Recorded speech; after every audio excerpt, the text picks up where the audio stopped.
pledge allegiance to the flag of the United States of America, and to the republic for which it stands, one nation, under God, indivisible, with liberty and justice for all. We come here tonight under very sad circumstances. Our town manager, Pamela Nolan, unexpectedly died a week ago. The loss has cast a pall over our town hall and leaves a giant hole in many hearts. I was pleased to advocate for Pam as town manager during our 2013 selection process. Pam was unanimously appointed town manager in October of 2013 and began the job with abundant energy. She was so excited to become part of Narragansett. I remember her first Christmas tree lighting that year and how she was so happy to be part of that annual event. I wish to extend our sincere condolences to her family. Several town officials represented the town of Narragansett at her funeral in New York on Saturday. We hope to have a local ceremony as well to honor her memory, and we'll inform the people of the town when that is planned. I also want to thank our department heads for stepping to the plate during this crisis.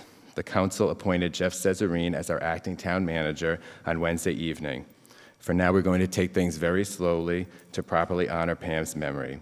I ask for everyone's patience as we try our best to resume the town's business. I want to thank the council members and Jeff Cesarine and our department heads who acted as our glue during this, and townspeople and officials from across the state who expressed their sympathies to me in person, by phone, or in writing. Most of all, we should remember and thank Pam for her service to Narragansett. She's with God now and will be in our thoughts and prayers. I will miss her, and I ask that we take a moment of silent prayer for Pamela Nolan.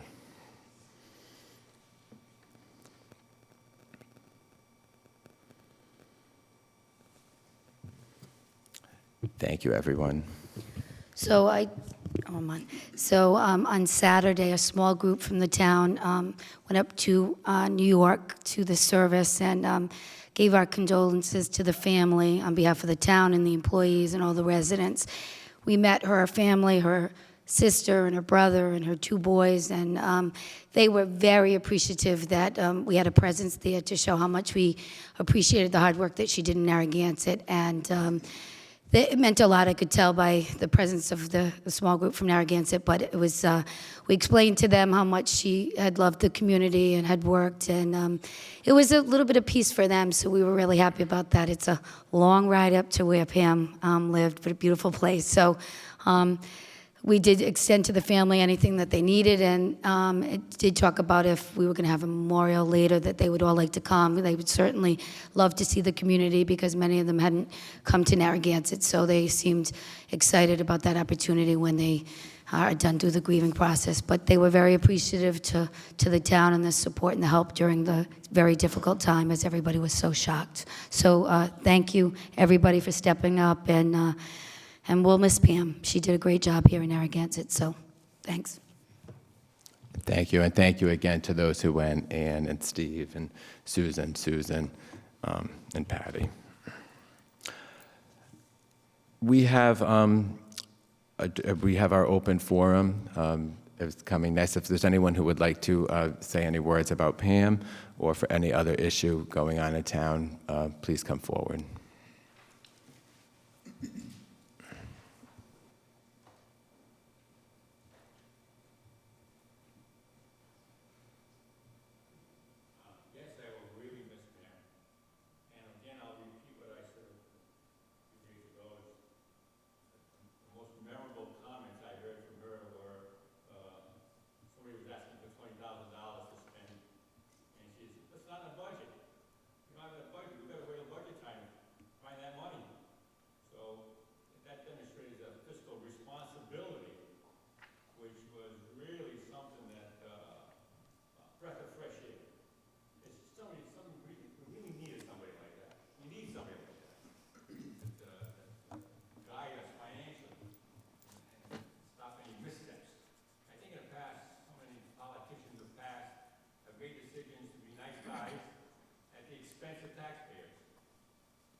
Tragedy, and I really felt bad.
Thank you, Stan. Richard?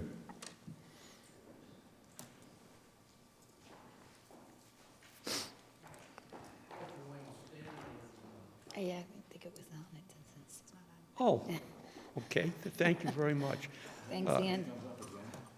I'd like to join Stanley and also remember Pam. I had a long talk with her a couple of months ago at a informal meeting, and she was really excited about her genealogy and had just returned from England and had a wonderful time. And it was something that really excited her, and it's really a shame to do this. But I will agree with Stan. And I was going to make this comment a little later on, but I'll make it now. And it would be a good thing to do in memory of Pam. We must be prepared to take the next steps in 2016, this year, and in 2017, the two different contracts, to bring OPEB under control. We must interest more taxpayers in the negotiation process and in the OPEB process, the pension process, so that there is an expectation of successful control of pensions and OPEB. We must make this priority number one for the council. So I would urge that at the session, which will be given at the end of the meeting, with the date for the session of meeting with NIHOT on OPEB, we have a great attendance there so that we can at least start the process of understanding where we are, and more importantly, understanding where we will be in 30 years unless we get this under control. Thank you. Meg?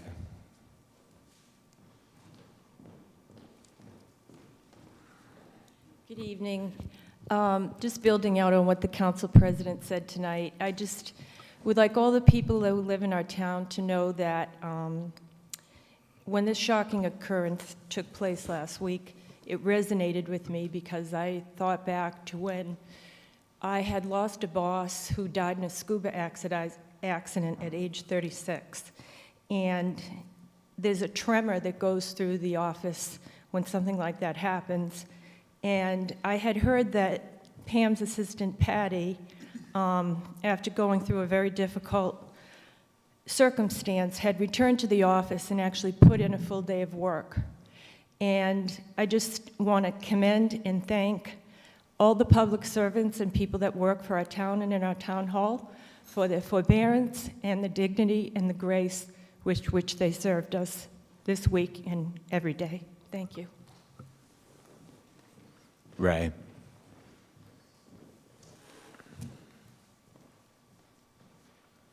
I just want to say I dealt with Pam on a number of occasions, and as you probably know, I was involved in 3 different nonprofits in Narragansett, so I had reason to meet with her and talk to her. And at times we agreed, and hard to believe, at times we didn't. But Pam, I always appreciated because she was respectful and very thoughtful. She was a bright lady, and she took her job seriously. So when we did disagree, she had good reasons for what she said and always backed it up. So we had a mutual respect for one another, and she always treated me very well. And I'm really going to miss her. Thank you. Thank you.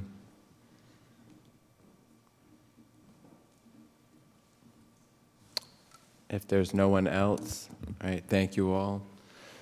We are going to move to our consent agenda. I'm going to ask the council members if there's any item that they would like removed from the consent agenda. I just want to pull one because I just want to ask a couple of questions on the trucks. Number 1. Number 1. Is there any others?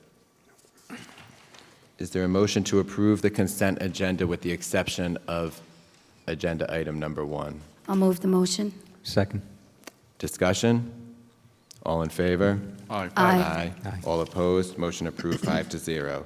Item number 1 on the consent agenda, a motion to approve the 6 seasonal agreements with 2 one-year options for the rights to vend from a food truck at the town beach on Monday and Wednesday nights only in the south and north lots from May 16th through September 21st, 2016, from 6 p.m. to 10 p.m., subject to state and local regulations. I'll move the motion. Second. Discussion? I just want to ask Steve if he can come up a minute. So this program has been so successful in our town. I've attended the food trucks over the summer, and the lines are, everybody's really enjoying it. It's great. It's Monday and Wednesday at 6 to 10. That's great. There are 6 vendors, right? How are those vendors picked? Because I know some other people have inquired about, how do you get to be a vendor at the beach? And I know that you do a variety, so it's like pizza and barbecue. But how do you get those vendors? Well, since we've started, we've had 3 that are original on the list, and as they drop off or go out of business, we have a waiting list. I keep a waiting list in my office, and then we go off the waiting list, and I bring them before the council to get renewed every year. So they're 3-year contracts that are renewed every single year, but this contract is up, so I'm asking for a 3-year renewal with new finances. Terms are about the same, Mondays and Wednesdays, and these 6 trucks are from last year. But we have a waiting list in our office of 10 trucks, and they keep on coming and going. There's some trucks that go out of business and they go off the waiting list, but we do have 10. I looked today, we have 10 on our waiting list now. Most of them are from the Providence area. We do have one that's local. I checked today. Actually, the next one that's on the list is from the Narragansett area. That's on, number 1 on the waiting list. So if people wanted to get on the list, they can call you, get on the list, and then if somebody drops out, then the next person just goes in? Exactly. Yeah. And what's been working in our favor is, and if you ask the folks that are the food trucks, is you try to have a diverse menu. You don't want to have all lobster salad sandwiches, so right now we actually have a pretty diverse menu, because when folks come, they don't want to have all the same type of food. So it's been working quite well for them, because they're competing against each other. All right, so that's good. And then it was in the north and the south. Now it's in both, right? So it's going to be in the north and south lot on Monday and Wednesday? Well, the way it works is, in the beginning of the season, we start out in the south lot, but as we get into movie nights and music nights, then we'll transition to the north lot, because that's where all of the activity is. But the beginning of the summer, they get more exposure in the south lot. Okay. And it gets very congested, as you know, as the summer goes on, too. So that's why we cap it at 6 trucks, so it gets very, very busy, very dangerous, a lot of people coming and going. So we try to use barriers and cones to try to make an area for them to get in and out of there. They set up around 5:15 or 5 o'clock, but they cannot start vending until 6 o'clock when our food concession contract ends. People love it. I just have one more question. Sure. The bathrooms are open during that time, 6 to 10, so people that are staying at the beach can eat and they... That's correct, yep. Okay, great, thanks.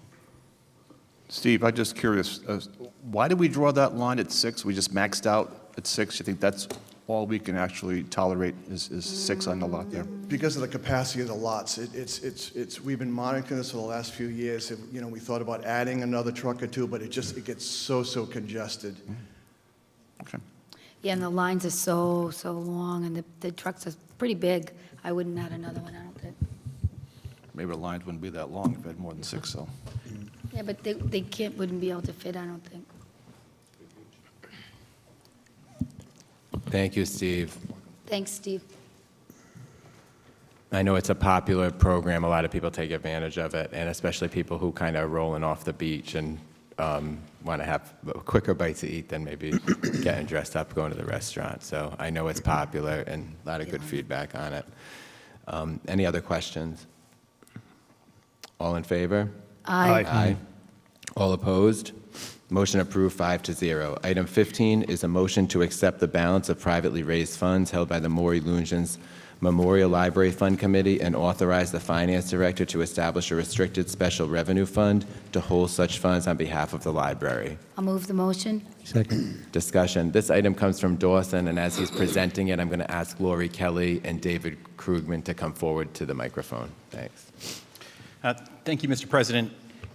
This is a happy night for the Maury Lugents Memorial Library, and I am very pleased that the town is in a position to formally recognize some of the hard work that has gone on over the years by the Maury Lugents Memorial Library Fund Committee.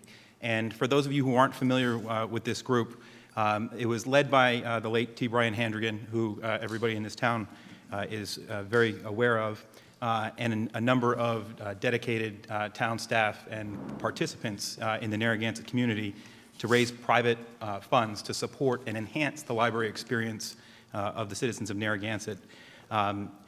With Mr. Handrigan's passing, the committee resolved that because they were no longer meeting regularly, they were looking for a way to continue this service to the town, and working with the finance director, the library board, and the committee, we decided that the most effective means of continuing this legacy was to create a restricted special revenue fund.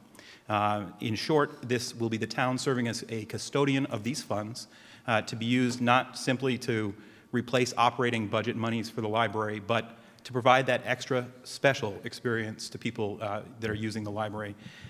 And so I think we're all very happy to see Dave Krugman here tonight, who represents the committee as their treasurer. And he is, I think, standing in front of a lot of people who raised this money. And the fund raised over $160,000. They've already given $60,000 to the library in disbursements. And this sum that's being transferred tonight is just over $98,000. So I'd like to turn it back to the council to welcome both Mr. Krugman and Ms. Kelly. If you want to make any remarks toward it, Mr. Krugman and Lori. Well, I just want to say that I am proud to have been on the board for the libraries, and I'm honored to present this check for $98,961.98. Excellent. Thank you very much. And I just wanted to reiterate what Dawson did a very good job of saying, is that we were very pleased with all the support you've offered to us, with the tireless fundraising that's gone on, previous gifts that you've given us that have allowed us to expand our programming and technology that we wouldn't have been able to do based on tight budgets from the town and the state government. And to everyone here tonight and also at home, this is not only, I mean, this is very important, but we also hope that all of you remember the library as we move forward with building programs and also more technology and forward-thinking programs in the future. But thank you so much for all your help. Pleasure. So this check should go to Laura or the actual? Yeah, Laura's waving. Give it that way. Don't bring it here. Thank you, everyone.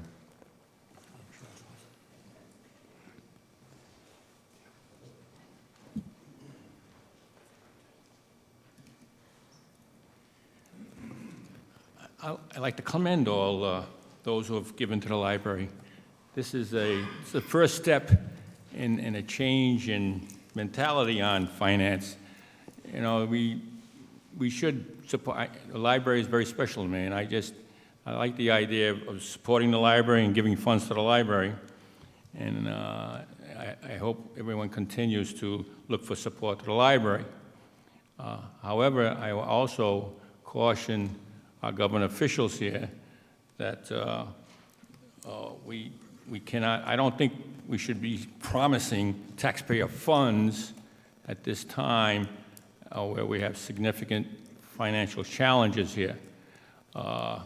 We can give them the permits, give them all kinds of support, but when it comes to the tax dollars at this time, I think we ought to let all these people who'd like to give, and maybe there'll be a few multimillionaires out there that will give a significant amount and give input. I mean, they might give a couple, $3 million, but they'll want to say, hey, listen, I'd like to have this kind of building, I want this, I want that. So we'd probably be able to make our construction plans and make the plans along with those who give a significant amount of money towards this event. And I'd like to hope that this would be the path we follow. look for private funds, tell them to have a plaque out there, whatever it takes to bring in the private funds.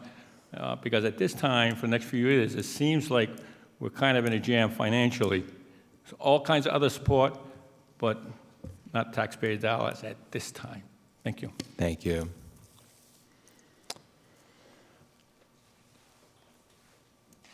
All in favor? Aye. All opposed? Again, thank you. Motion approved, 5-0. Item 16 is a motion to introduce, read, pass, and accept an ordinance, an amendment of Chapter 78 Utilities, Article 3 Sewers, Section 78-333, Construction by Private Properties, Cost Recovery. I'll move the motion. Second. Discussion. This item comes from Jeff, who also will be retaining his role as town engineer during this time, and I want to thank him again for stepping into doing that. Jeff, do you want to give us a little synopsis? Back in 2001, the town council adopted an ordinance that allowed for a cost recovery system for private developers that extended sewers that then became part of the public sewer system. This doesn't happen much, and we realize we have a fairly restrictive sewer policy, but from time to time there are small sewer extensions that are approved either by the staff or through a town council action and then installed by a private developer and dedicated to the town. The ordinance that was passed in 2001 allowed for a 5-year cost recovery system. So basically the homeowner or the installer could recoup his or her costs on a pro rata share based on the abutting benefiting property owners. Similar to an assessment program that the town would undertake, but this particular one, it's revenue neutral to the town. All we do is administer the project and issue the permits. The property owner collects the pro rata share from the abutters. And it's been talked about at sewer policy committee meetings about the possibility of extending the cost recovery to a period of 10 years.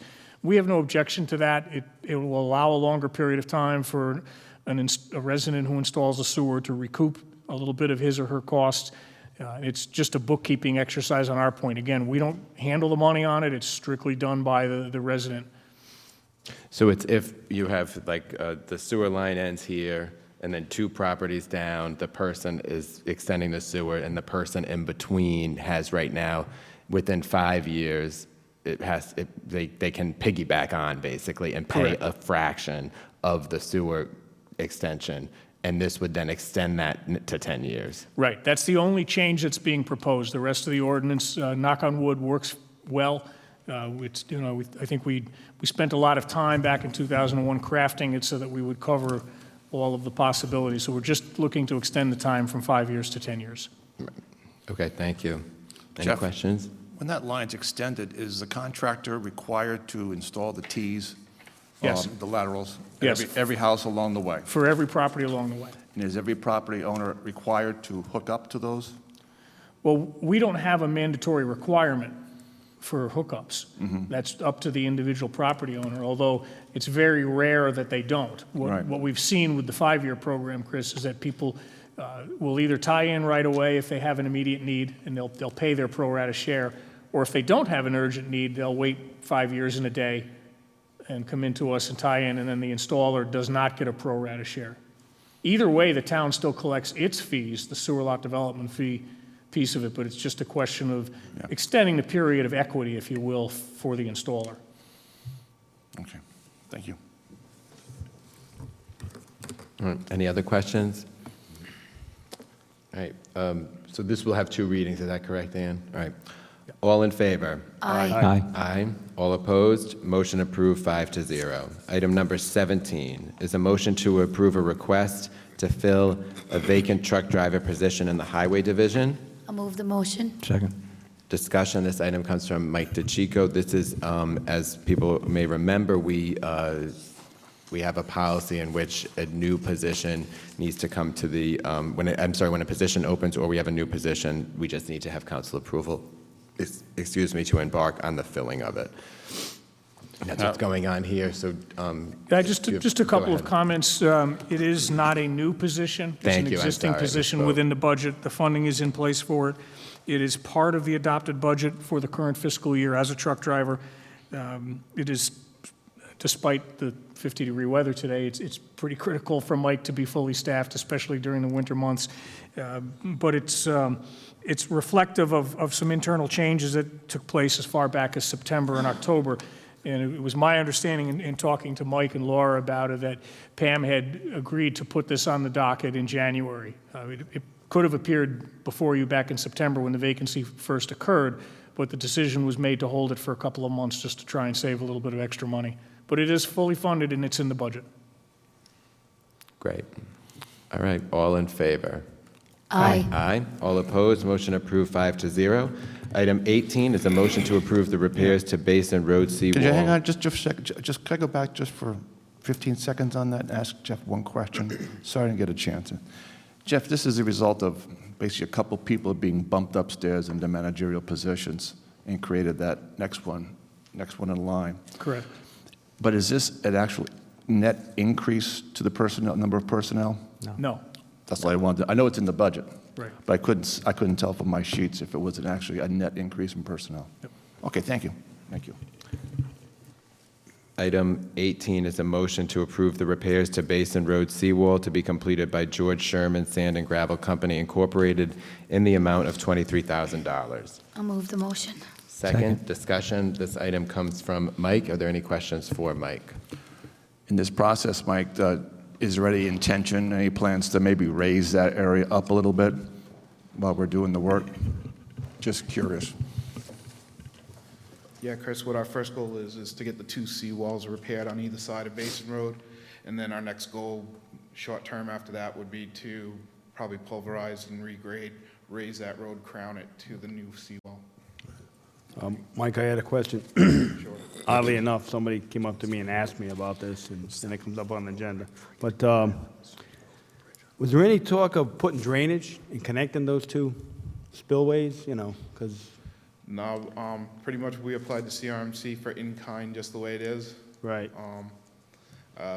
My recollection and from what I see down there, there's no culverts that ever tied those 2 tidal pools together. So without that, CRMC probably not gonna. Yeah, this individual talked to DEM and said that it would, because a lot of silt is building up over in that corner there, and he said that's a solution if you know, have that tide flowing. Right. But, all right, so there was no plan to put drainage in there. I mean, the question could be asked. Right. So, Okay, thank you. The drainage would be Salt Pond. Right. You drain in and drain out. Twice a day, 3 times a day, 4 times a day. Any other questions? All right, all in favor? Aye. Aye. All opposed, motion approved 5-0. Item 19 is a motion to approve the 1-year contract extension for general construction services for all departments with Abcor Restoration Company Incorporated at their quoted and adjusted bid prices for a 1-year period ending July 21st, 2016. I'll move the motion. Second. Discussion. I know this is it's a renewal of a contract for emergency, some emergency work. And Jeff, if you want to elaborate more on the Abcor relationship with the town. Yeah, the Abcor has held this contract for as long as we've had it in existence. It basically covers everything that we can't do in-house. And we have obviously certain skill sets that town staff can do, but if we have a window that needs to be replaced or a minor roof repair and it's something that goes beyond our ability to do it, that's what this contract is for. And if you remember, a few years ago, we placed limits on this contract so that anything over $4,000 has to come back before you. Work orders under that can be approved by me as the ATM, but anything above $4,000 will come back to you. And then there's a limit on the total contract of $50,000 also, correct? It's the $50,000 limit can be breached by the town council with a special vote, but it was set up so that the typical range of projects would be up to $50,000. Okay, Once in a great while, we feel the need to exceed that if we feel that it's a more expedient way to do something than a conventional bid process. I can only remember 1 or 2 instances in the last 2 years where that's happened. And their prices are great compared to the other 2. Yeah, and Thank part you. of this was that the terms of the contract remain the same So all the prices are being held for another year. So Thanks. I think they do great work. What's the difference between, because some people say, how come Abcor gets that? It's a contract, and we continue to renew that contract with those agreements, like up to 50,000 or starting at 4. But every year, we just renew the contract for Abcor? I mean, why doesn't it, like, why can't people bid on that particular? They did.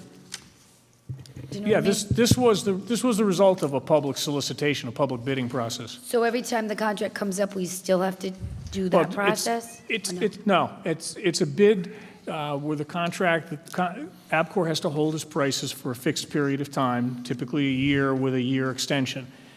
And then work orders during that period of time are subject to that $4,000 threshold where it would come back to you. The extension of the contract at a time like this is strictly up to the council. If you wish us to put it out to bid again, we can certainly do that. The reason that we're requesting the extension is that we're satisfied with Abcor's work, and he's agreed to hold all his prices and terms for another year. Oh, I'm satisfied too. I just wanted, because people do ask that, I just wanted to Yeah. make sure I fully But understood. it was the result of a public bid.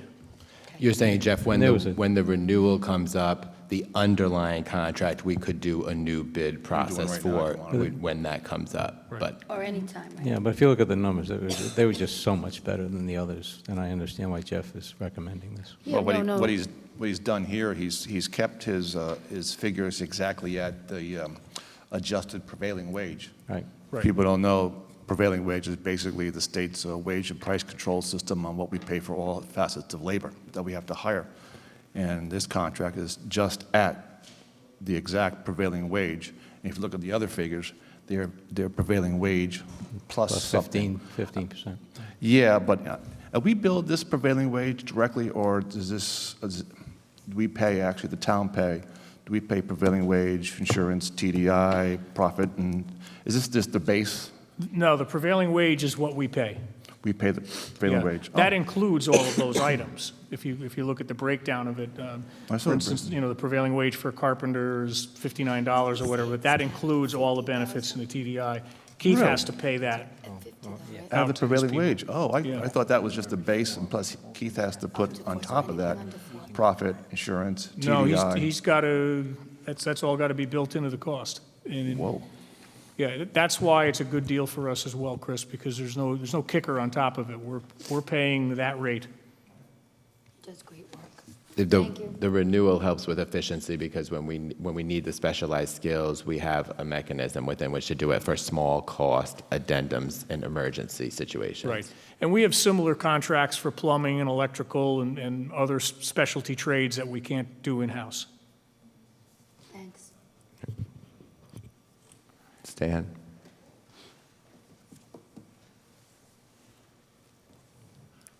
Again, I want to commend the staff and what's happened here. Two good things have happened is the prices have stayed the same. Pay attention to that. They stay the same. That's what's happening out there. So that's what we should be, that's what we should be thinking about. No increase in costs. The other good thing was we had some quoting. There was a quote in here, so now we know that we've got the financially the best deal possible. So that's a real plus, and I'm happy to see that. The only thing I want to ask you is there any way we can get out from under the prevailing wage? This prevailing wage thing, can we disavow ourselves from the state somehow to get away from this?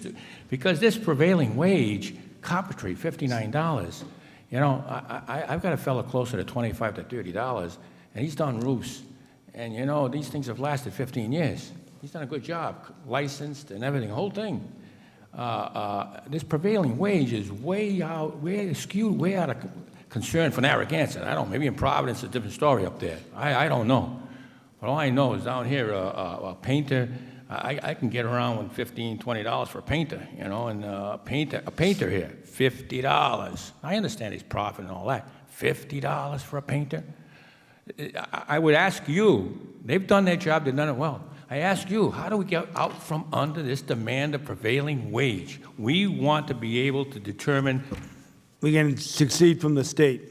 These are all state Well, mandates. We gotta succeed. let's make a resolution to do that then. Let's make a resolution to do that financially to do this. I don't know. I'd just be happy if they don't, put tolls up. If that's what it takes Let's to start get with the their- tolls first. If that's what it gets to get their attention, that this thing is not really fiscally responsible, let's do it. Let's do what we have to do to raise a flag here. There's a problem. Problem with here. Stanley, when it became obvious to us years ago, actually when Jeff was town manager, we met the council with Jeff, with our state representatives, and we petitioned them to consider getting some relief for all the cities and towns on prevailing wage rates on small projects, up to a limit of like a $20,000 project. Not the big stuff, but just the small stuff, which would enable us to maybe put more roofs on the buildings that we need, just change the windows that were out of date, put a couple more doors in, just for small projects. And they were not receptive at all. And since then, we floated the idea occasionally. I think some of the reps now are a little more sensitive because all the cities and towns are in the same boat. We're all strapped for cash. And we're all looking for ways to get more dollars out of get more work out of our capital funds. But like Patrick said, I don't see a lot of hope coming down there. Well, at least we ought to, at least we should at least bring this to their attention. We should bring this to attention. It may take 15 years for us to get somewhere with this, but at least every year we must bring it to their attention. We have a political problem with the government doing this kind of thing. This is one of the kind of things that's a problem. See, Stanley, the problem is if you bring up prevailing wage to them, they'll look at it and say, geez, it's about time we should raise it. Yeah, I understand that. However, you say common sense says no, that's not the right thing to do.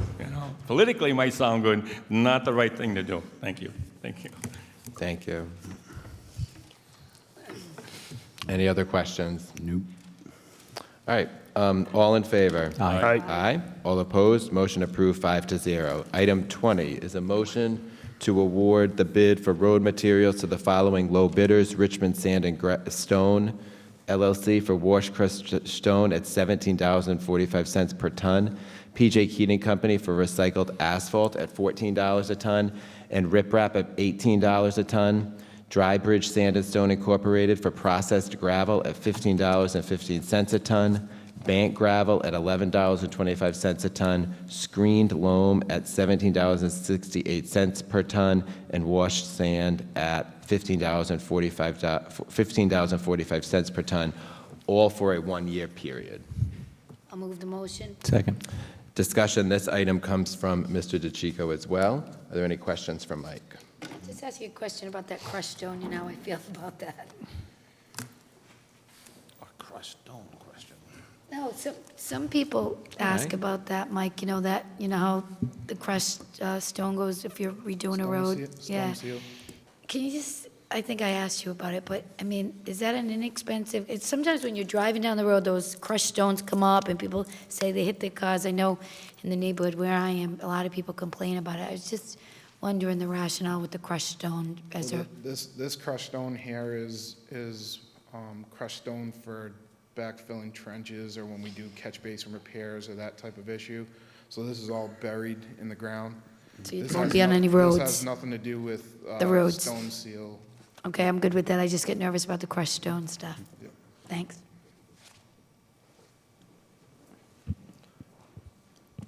All in favor? Aye. Aye. All opposed? Motion approved 5-0. Item 21 is a motion to schedule a work session with NIHART to discuss and review the actuarial study for the town's pension plan and other post-employment benefits. I'll move the motion. Second. Second.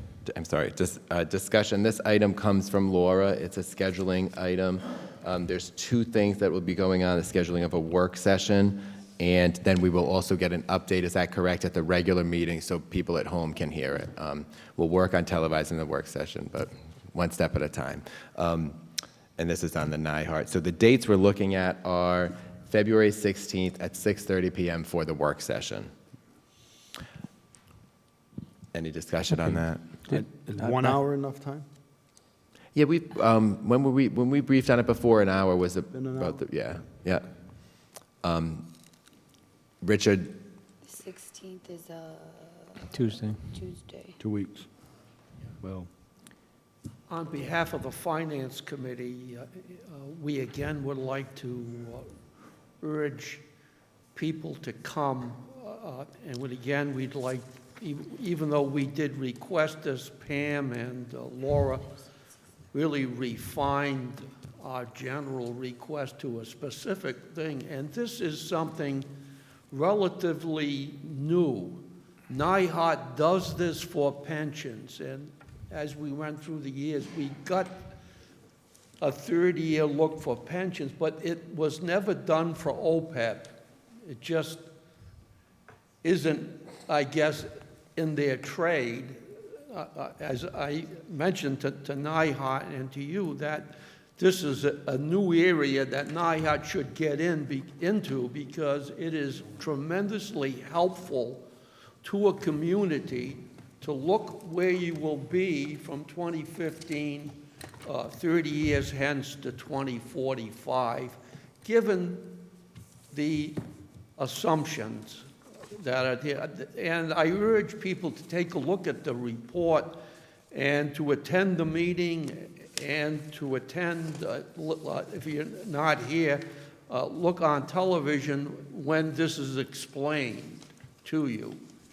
And this is crucial because I am confident that people can handle this, whether they're retirees, current employees, future employees, taxpayers.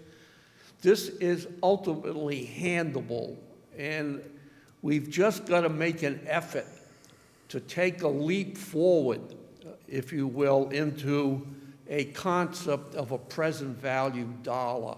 We know a real dollar, we know a nominal dollar.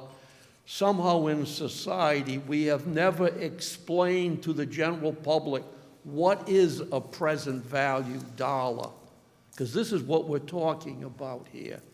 And I think the work session and then the discussion at the general meeting will give people an opportunity to look at a concept they probably have once knew in high school and in college, the present value dollar. thank you. Yes, Stan.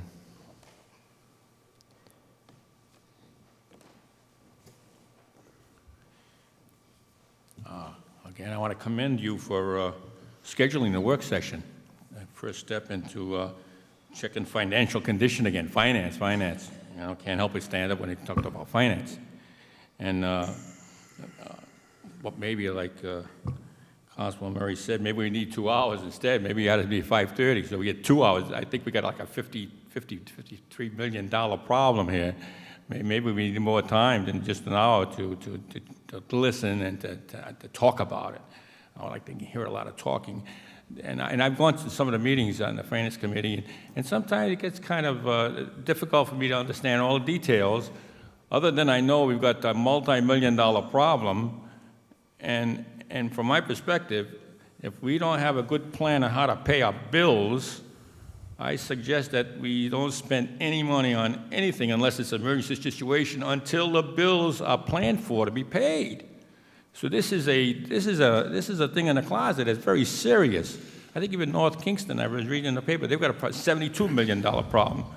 So what's happening now is the pension issues are now being part of our budgeting process where we can see what they are, and it's pretty bad. And this is the first step, and I'm so happy you're doing it. But while we're doing this thing, we better look at, we cannot spend another dollar unless we plan to pay the bills that we have here. Or we have to change somehow the contractual agreements such that we can pay our bills. Because I don't want any contract being signed when we have a $50 million or $60 million problem, and you sign a contract that says fine. That's what all the council did before. So I hope we hear something out of this and some plan comes forward. Thank you. So in 2013, we had the NIHAR presentation. I remember that, and then since then we've had it every year since then to kind of get that presentation. You actually had, the first one was in 2009. I'm sorry. Yeah.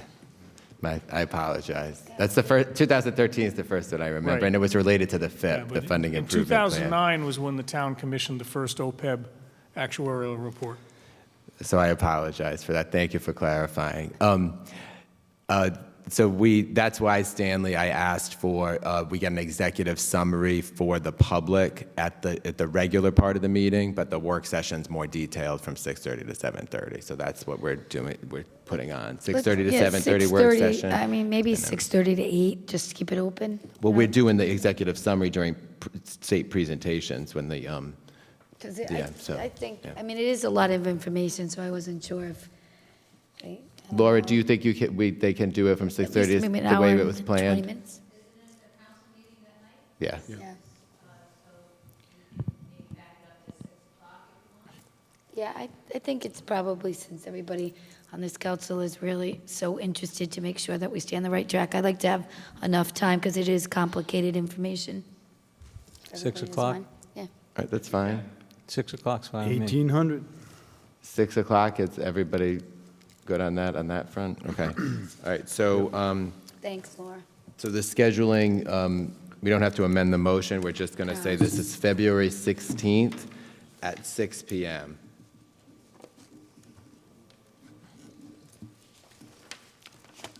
All in favor? Aye. Aye. Aye. All opposed? Motion approved, 5-0.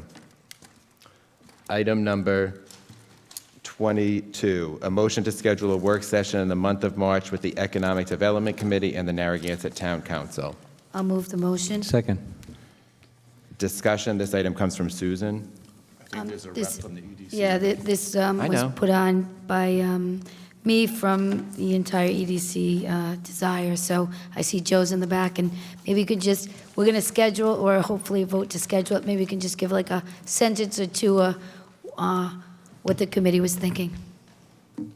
Yes, thank you, Susan. Thank you, everyone. And also on behalf of the Economic Development Committee, we miss Pam dearly, and we miss all the work that we did, and we hope to carry on what she had already laid out for us in the future.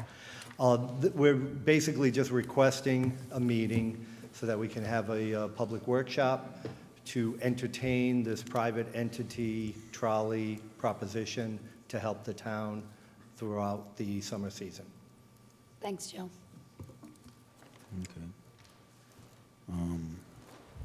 Okay, so what are times we were looking for this? The 7th and the 21st. Or you have regularly scheduled meetings on the 7th and the 21st. I don't believe there are any work sessions scheduled before either of those yet. So March 7th, March. Talking March or February? March 7th at 6:30? I think this guy might be under the gun here. He's trying to get this project off the ground. Correct me if I'm wrong, but isn't this guy kind of on the gun to get this thing rolling? Literally? Literally get it rolling. Because of the private funds and the private entity, Sure. there were some decisions on leases that have to be made by March 1. Originally, the EDC was hoping for that February 16th. This is not a complicated ask, in the workshop, but we would like to see if we can get it in February. Well, next Monday. We've got something going Let's on. do it soon. Let's make it, I read through it, and I understand it, and I think that we just need to make it public, and then we need to. If it's all push private, though, this. why do we have to weigh in on it? Well, the use of, I'm sorry, go ahead. Yeah, inside the packet, the only town connection to this is parking. It's physically just the land that the town already has. It would be where could we have a hub during certain days for parking cars. I mean, do we need a whole work session on that then? Yeah, Why let's don't we not- just get an agenda item asking for permission for the park? If it's that simple, truly, I don't think it is, we need to Matthew. I think you're complicate it. absolutely right. I think that they're looking for the school parking lots. And my. And we're either going to say, after, you can't use them, or you can. Yeah, It after. is detailed, again, it is detailed. The Sullivans who are here tonight Yeah. are town residents, Yeah. own the new South County Trolley Transportation Company. They've detailed it quite well for the Economic Development Committee. We felt very powerful to bring this to you with the support of the chamber as well to help promote it. So really, it only comes down to one question. Yeah. And once you read through the packet, you'll see it's pretty simple. There are some details, obviously, that need to be worked out, but it's a pretty simple ask. But if the only thing, because we don't, the route and all that, and who they contract with, and who they decide to go to, and if they have a long route or a short route, I don't think we need to approve. We just need to approve Yes, if you're you going to can use it, use yeah. the parking lot or not. So Correct. is there a way Can we that? get a consensus? I think you guys are right. I They need think, to bring an agenda item to the February meeting, the 16th, instead of a work session, and we can have a description of it at that time. So- Jeff, is that I was going to try to something amend that it you now. could sit down with Mr. Lembo on? I know they have a lot on your plate now, though. I don't want to overload. but I think the idea of just Is that going okay? to the town council on the next agenda, making your case, making your presentation, and getting a vote is all we really Yeah, need so- on this. So we'll do that. Then we'll cancel the workshop, and I'll put something on to make it just for a vote. Yeah, perfect, thank you. Okay. And they may not need to meet with Jeff, but they may also need to. So Susan and Chris are the liaisons. You'll work on an agenda item for us for the 16th? Yep. Okay, so then we're going to withdraw the motion to schedule the work session, and so everyone knows this item, the actual item on what the town has to approve to make the project go through will be presented on February 16th to us. Yeah, everyone that I've talked to is in favor of this, and I think it's a great, if they're willing to do that much work for this town, I wish them nothing but success. So. The best part, it doesn't cost us a nickel. I knew you'd. Doesn't cost the town any money. I knew you would like Yep, that. that's a good thing. They Well, want to thank you for utilize bringing the it up. property, and that's fine. Wonderful. Right, Stanley? Okay, so that item is just for the record, that item's withdrawn, and with the instructions that were just put forward. While we're scheduling, I have a point of information that I should have announced under state updates. Ann was kind enough to give us the information about the new toll bill and the information on the hearings at the Senate and the House on that. So I know there's been a lot of concern about the toll proposal. Last week, I don't know all the details on it, I'll be honest. We were presented information about it, but last week was busy for me with what happened. So the public knows, and those who are interested, those hearings, Senate is Wednesday, February 3rd at 2 p.m. Thursday, February 4th is House at 2 p.m. Thank you, Ann, for bringing that to us. Appreciate it. And item number 23 will be a motion to reappoint 2 individuals to the Land Conservancy Trust for 3-year terms to expire on January 1st, 2018 and November 1st, 2018. I would recommend the reappointment of Jill Lawler. She is the chair, and also Patricia Sylvia. I'll second that motion, Okay, or nomination, whatever. Thank you. So we have nominations for Jill Lawler and Patty Sylvia. I just wanted to commend Jill Lawler, who took over the leadership role over